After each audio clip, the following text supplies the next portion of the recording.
नमस्कार मित्रांनो, मी शेळके वकील. माझ्या शेळके वकील चॅनलमध्ये तुमचं सहर्ष स्वागत आहे. मित्रांनो, काही पक्षकारांचे असे फोन येतात की साहेब, माझ्या शेतजमिनीची मोजणी झालेली आहे, परंतु त्या मोजणीमध्ये शेजाऱ्यांनी माझ्या शेतामध्ये अतिक्रमण केलेलं आहे. सरकारी मोजणी झालेलं आहे, खुणा रवलेल्या आहेत, पण शेजारच्या शेतकऱ्याकडं माझं क्षेत्र आहे, तो अतिक्रमण मोजणी सरकारी होऊनसुद्धा अतिक्रमण काढून देत नाही. अशावेळी काय केलं पाहिजे? तर मित्रांनो, आजच्या व्हिडिओचा हा विषय फार महत्त्वाचा आहे.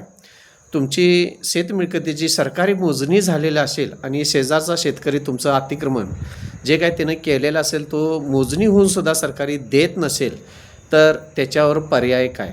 ह्या संदर्भात आपण आजच्या व्हिडिओमध्ये थोडीशी माहिती पाहणार आहोत.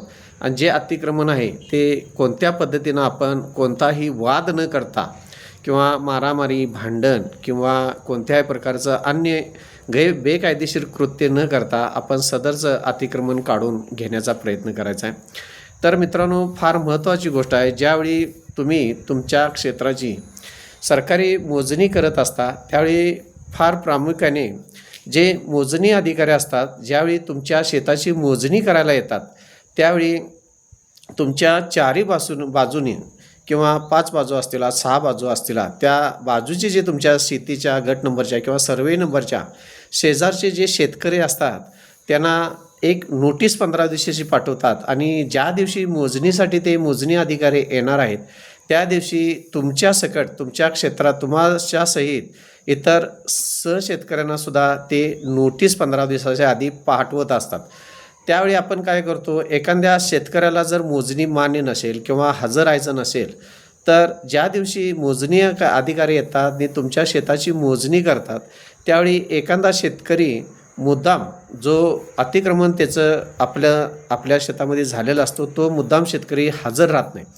तर ही मित्रांनो अतिशय चांगली गोष्ट आहे, कारण त्यांना नोटीस पाठवून जर तो शेतकरी हजर राहत नसेल तर ही बाजू तुमच्या बाजूकडं फार महत्त्वाची आहे. कारण त्याला नोटीस मिळूनसुद्धा जर हजर राहत नसेल तर 100% हे अतिक्रमण त्यानं तुमच्या शेतामध्ये केलं आहे हे दिसून येत असतं. आणि कोर्टामध्ये जर तुमचं सदरचं प्रकरण जर गेलं तर अतिशय चांगली आणि फायद्याची बाजू ही तुमच्याकडून असते की शेजारचा शेतकरी नोटीस मिळूनसुद्धा हजर झालेला नाही.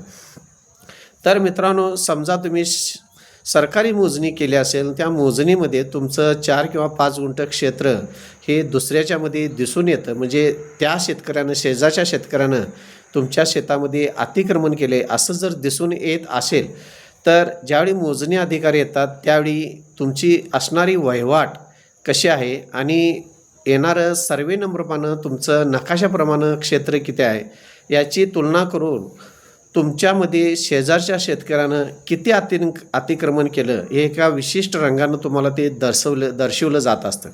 समजा शेजारच्या शेतकऱ्यानं तुमच्यामध्ये एक 4 किंवा 5 गुंठ्याचं जर अतिक्रमण केलेलं असेल आणि त्यावेळी जर तुम्ही मोजणी अधिकारी यांच्याकडून जर तुमच्या बाउंड्री लाईन जर फिक्स केल्या असतील आणि खुणा लावलेल्या असतील तर तुम्हाला ते अतिक्रमण काढून मिळत असतं. आता काही ठिकाणी सहजासहजी अतिक्रमण काढून देत नाहीत, कारण शेजारचा शेतकरी काही ना काहीतरी कुरघुड्या करून सदरचं मला मोजणी मान्य नाही, मी मोजणी आणणार, त्याच्याशिवाय मी रान देणार नाही, किंवा वांदं करण्याचं किंवा भांडण करण्याचं किंवा मारामारी करण्याचा प्रयत्न करत असतात.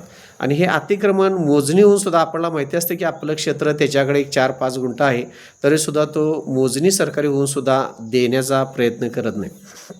तर अशावेळी फार महत्त्वाची गोष्ट आहे मित्रांनो, ज्यावेळी तुम्हाला माहिती असतं की शेजारचा शेतकऱ्याला आपलं थोडंसं रान जाणार आहे आणि तो काय लवकर देणार नाही, त्यावेळी मित्रांनो ज्या दिवशी तुमच्याकडं मोजणी येईल त्या दिवशी तुम्ही काय करा, एक पंच लागतात. मोजणी करत असताना जे पंच असतात शेजारचे शेतकरी हे असतातच, त्यांना नोटीस गेलेली असते, पण गावचा जो पोलीस पाटील असतो त्या पोलीस पाटलांना तुम्ही पंच म्हणून मोजणी दिवशी हजर राहण्यास सांगावं.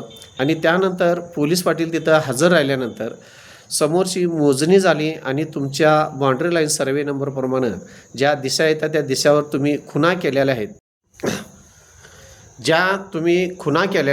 त्या खुणेप्रमाणे तुम्ही मोजणी व्यवस्थित करून घ्या. त्यानंतर महत्त्वाची गोष्ट आहे, समजा शेजारचा शेतकरी अतिक्रमण काढून देण्यास जर हरकत अडथळा किंवा नाही म्हणत असेल तर तुम्ही महत्त्वाची गोष्ट आहे म्हणजे पोलीस प्रोटेक्शन मागू शकताय. जे काय तुमची मोजणी झाली असेल त्यामध्ये सुरुवातीचे पंच ज्यावेळी हजर असतात त्यावेळी त्यांच्या सह्या असतात.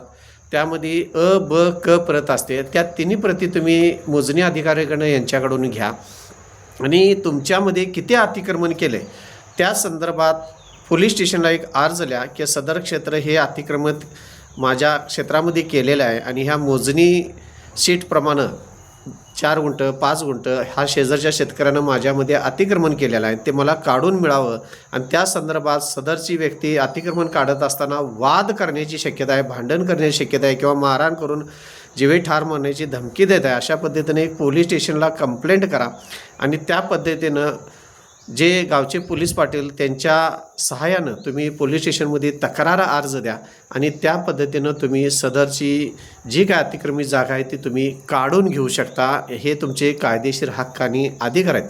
समजा त्याचबरोबर काही अडचण निर्माण होत असेल आणि शेजारच्या शेतकऱ्यानं रागारागानं मला मोजणी मान्य नाही म्हणून तुमच्या जर खुणा उपडून वगैरे टाकलेल्या असतील किंवा काढून टाकलेल्या असतील तर तुम्ही त्या संदर्भात तुमच्या प्रॉपर्टीमध्ये येऊन सदरच्या प्रॉपर्टीचं नुकसान केलं आणि हद्दीच्या खुणा काढून टाकल्या त्या संदर्भात सेपरेट गुन्हा पोलीस स्टेशनमध्ये त्या शेतकऱ्याविषयी नोंद आपला करता येतो. ही झाली डायरेक्ट तुम्ही पोलीस स्टेशनला संरक्षण मिळवण्यासाठी अर्ज करून तुम्हाला ही प्रोटेक्शन मिळू शकतं.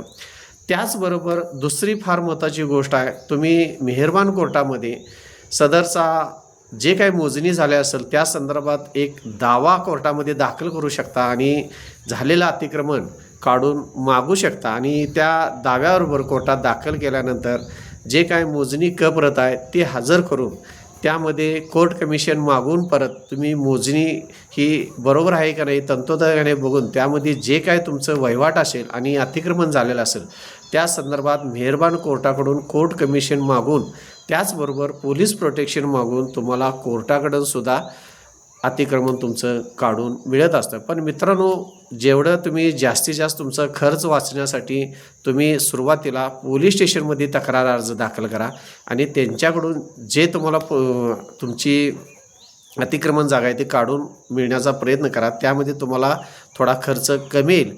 ज्यावेळी तुम्ही कोर्टात जाणार आहात त्यावेळी कोर्टामध्ये वकील फी असेल, कोर्ट खर्च असेल किंवा परत तुम्हाला त्या क्षेत्राची मोजणी करावी लागेल असेल. शक्यतो जास्तीत जास्त कोर्टात जाण्याचं टाळा आणि जास्तीत जास्त तुम्ही सरकारी मोजणी झाल्यानंतर पोलीस प्रोटेक्शन घेऊन जास्तीत जास्त तुम्हाला तुमची क्षेत्र जे आहे ते काढून घेण्याचा प्रयत्न करा. धन्यवाद मित्रांनो.